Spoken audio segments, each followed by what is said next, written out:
শিয়ালদা।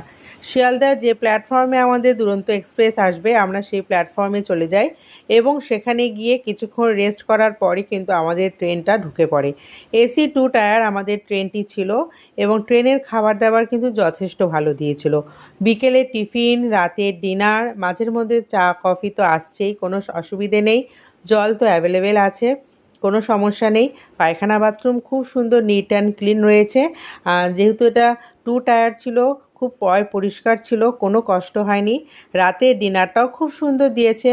ভাত, ডাল, একটা সবজি, চিকেন, ডিম, যে যেটা ভালোবাসে সেটাই অর্ডার করছে। খুব সুন্দর পরিষেবা ট্রেনে আমরা পেয়েছি।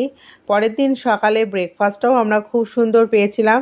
পরের দিন এখান থেকে আমরা ট্রেন থেকে যখন নেমে যাই 10টা থেকে 10:30 হবে টাইমটা দিল্লি স্টেশনে, এবং দিল্লিতে গিয়ে আমাদের ওয়েটিং রুমে কিছুক্ষণ ওয়েট করতে হয়েছিল, কারণ আমরা জনশতাব্দী ট্রেন ধরে কিন্তু হরিদ্বার পৌঁছেছিলাম।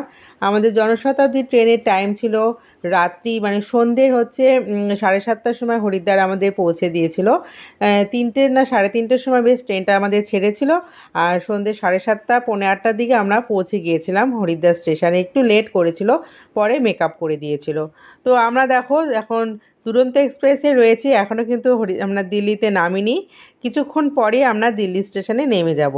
তার আগে তোমাদের সাথে কিছুটা গল্প করে নিলাম। এই সুন্দর পরিবেশটা কিন্তু আমার খুবই ভালো লাগে যখনই আমি দিল্লিতে যাই। এই যমুনা নদীটা কিন্তু আমার দেখতে ভীষণ ভালো লাগে, আর এই নদীটা দেখলেই বোঝা যায় যে আমরা দিল্লির কাছাকাছি বেশ ঢুকেই গেছি।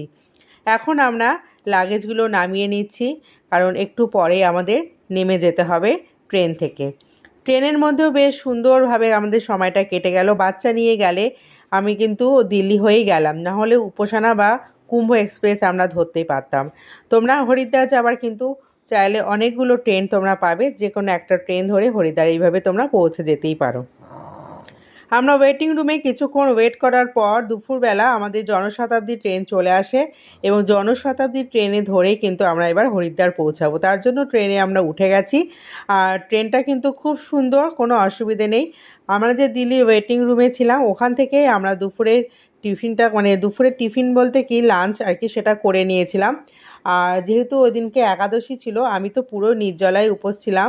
আমার পরিবারের বাকি সদস্যরা কিন্তু লাঞ্চ করে নিয়েছিল, আর আমার ছোট ছেলের জন্য আমি একটু লাঞ্চ কিন্তু প্যাক করে নিয়েছিলাম। ভেবেছিলাম ট্রেনে উঠে ওকে খাইয়ে দেবো, কিন্তু ট্রেনের মধ্যে ও এক ফোঁটা লাঞ্চ করেনি, মানে খায়নি। দুপুরবেলা খাবারটা পুরোটাই আমাকে নিয়ে যেতে হয়েছিল হরিদ্বার অবধি, যদিও আমি এটা ভেজ নিয়েছিলাম। তো যাই হোক, হরিদ্বার পৌঁছিয়ে আমরা চলে এসেছি এটা মিশ্রা ভবনে। মিশ্রা ভবনে আজকে রাতটা কাটিয়ে পরের দিন সকাল